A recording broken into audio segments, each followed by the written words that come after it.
Маленькая и невзрачная Пегги Хукем вошла в историю мирового балета как знаменитая Марго Фонтейн. О ней блистательные представительницы балета Великобритании говорили: «Железная спина, стальной носок, идеальная техника». Пройдя балетную школу прославленной балерины Нинет Валуа и получив путевку в жизнь, она продолжала брать уроки у русских педагогов, тех, что танцевали на императорской сцене Мариинского театра. Николая Легата, Матильды Кшесинской, Тамары Корсавиной и Ольги Преображенской.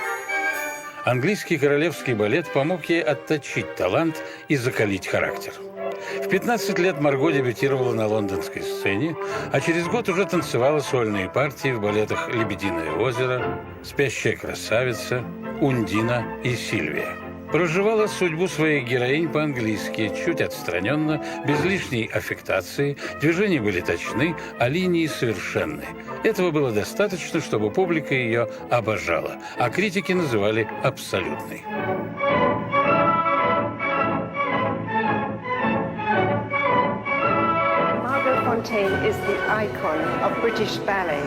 Марго – икона британского балета. Я с детства любила разглядывать ее фотографии.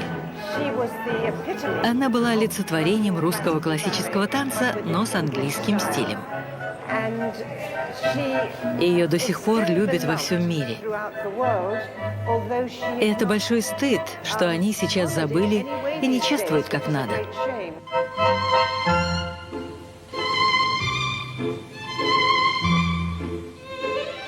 Когда критик пишет, она танцевала как Марго. Это самый главный момент. Королева на сцене, в жизни Марго была уязвима. Она страдала от неудачных романов. А в возрасте 35 лет встретила друга своей юности и влюбилась навсегда.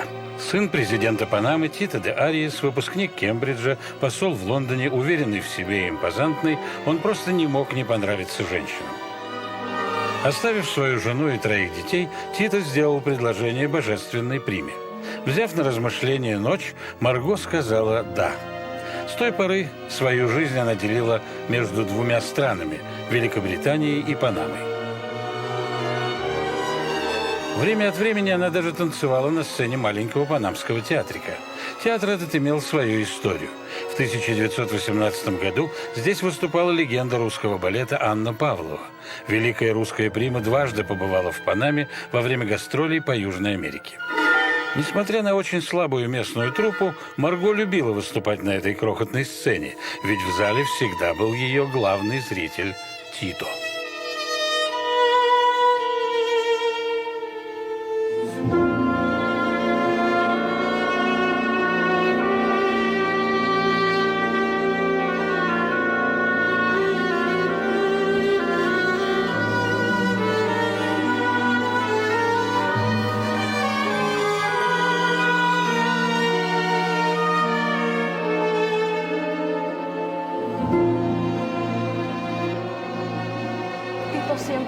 Тито всегда старался бывать на ее спектаклях. Он был ее фанатом номер 1.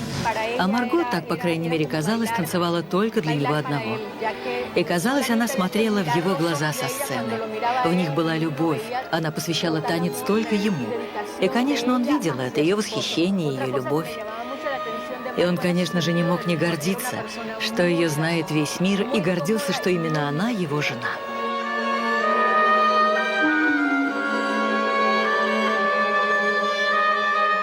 Неизбежно приближался момент, когда Фонтейн стала подумывать о завершении балетной карьеры. Но прежде чем она успела сказать классическому балету «прощай», судьба подарила ей шанс. Танцовщик из России Рудольф Нуриев совершил свой самый знаменитый прыжок на Запад. Он покинул страну, строившую коммунизм, и попал в новый мир.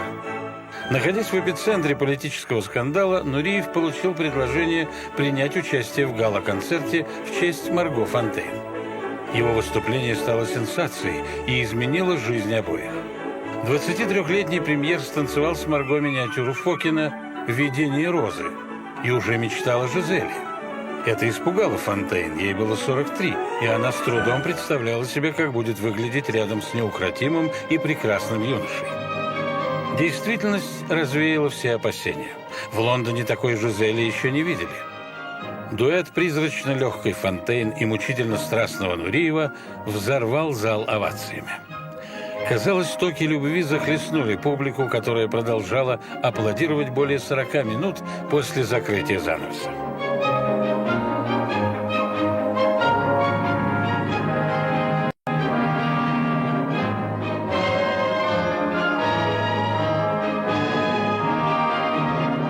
Я очень явно и хорошо помню глаза, потому что она играла действительно глазами. Да, музыкальность, я это знала, что она музыкальна, фантастические ноги.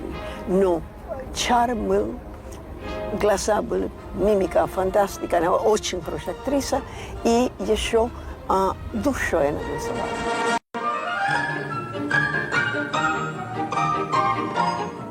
Марго снова была молода и прекрасна. Казалось, она повернула время вспять и танцевала теперь даже лучше, чем в юности. Корсар, Раймонда, Сильфида. Каждый балет таил для нее магический момент перевоплощения.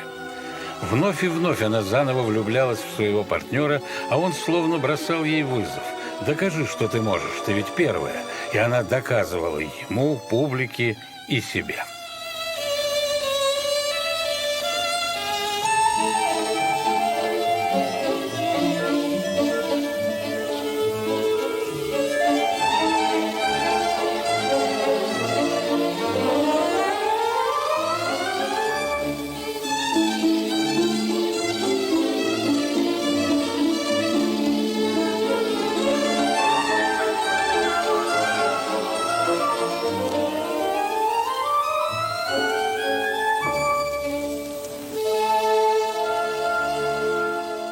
Знаменитые хореографы не скупились на подарки новоявленной паре.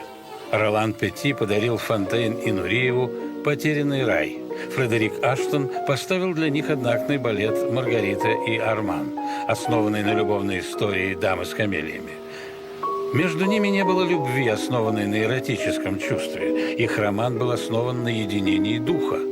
И все же зрители не могли в это поверить, всегда задавая один и тот же вопрос. Как может родиться такая сила страсти только лишь на сцене, если ее нет между ними в жизни?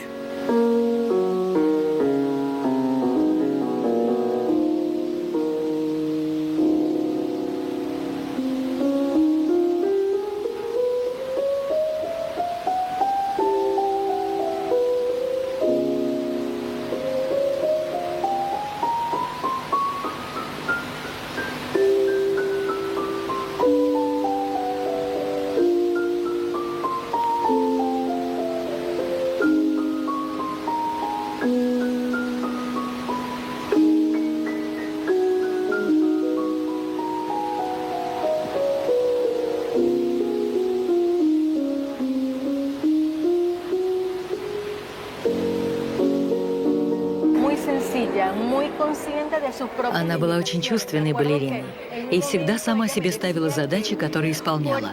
Один раз она сказала: «Я должна танцевать всем телом, руками и глазами, чтобы публика не смотрела на мои ноги». Ведь она считала себя скорее артистичной, чем идеальной в смысле балетной техники.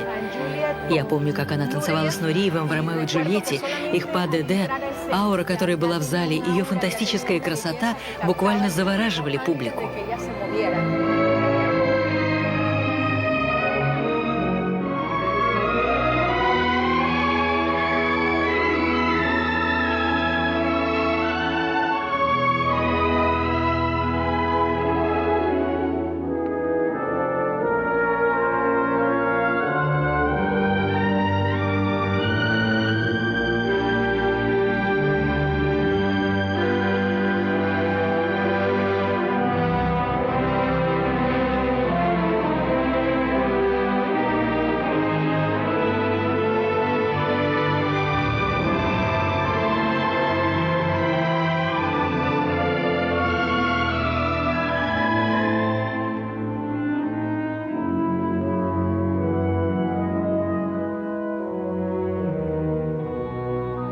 Между тем, личная жизнь Марго изменилась раз и навсегда.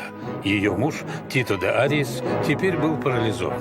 Он стал жертвой своей слабости к женскому полу. Близкий друг Тито стрелял в него за то, что тот вступил в связь с его женой.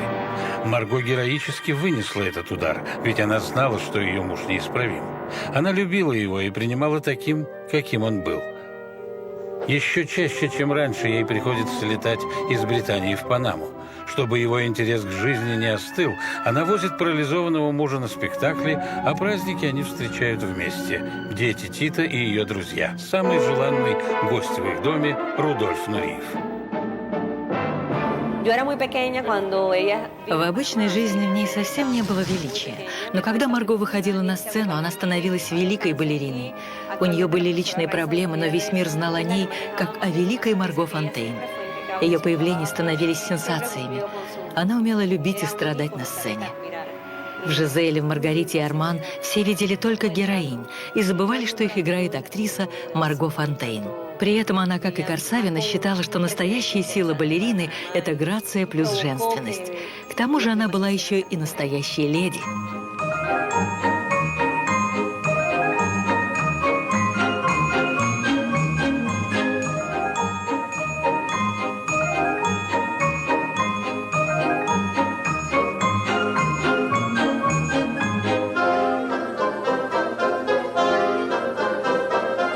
Фонтейн была звездой на сцене.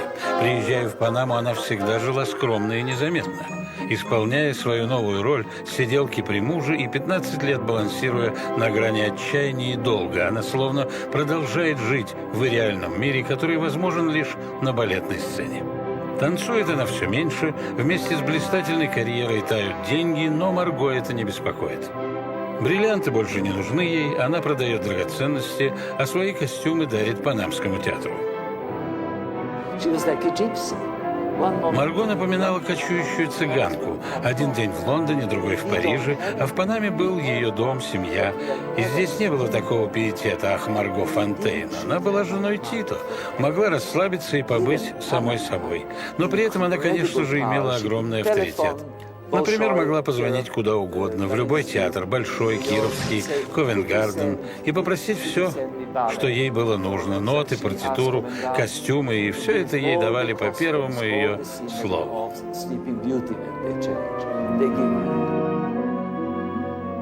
Марго оставалась с Тито до последнего его вздоха. Он ушел из жизни в 1989 году.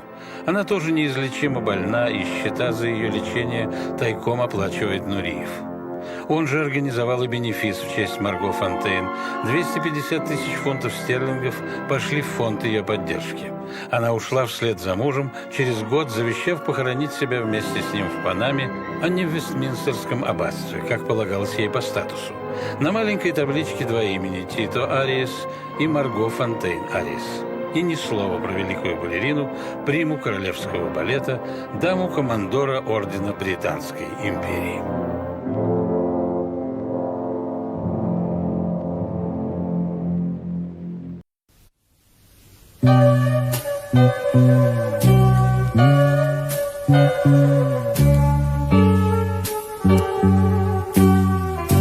Just say I love her. I've loved her from the start. And tell her how I'm yearning to say what's in my heart. Just say I need her as roses need the rain, and tell her that without her my dreams are all in vain.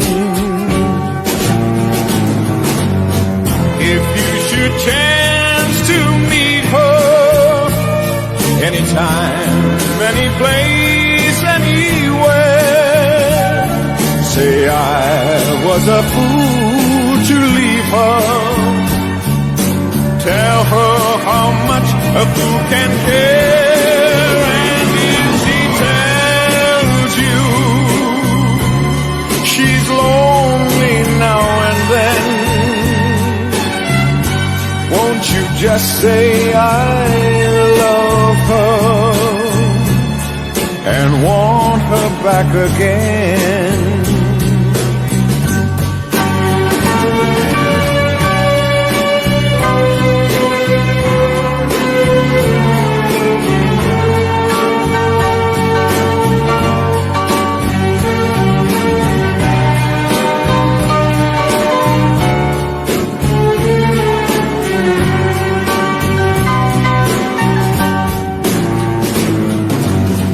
If you should chance to meet her anytime, any place, anywhere, say I was a fool to leave her. Tell her how much a fool can care.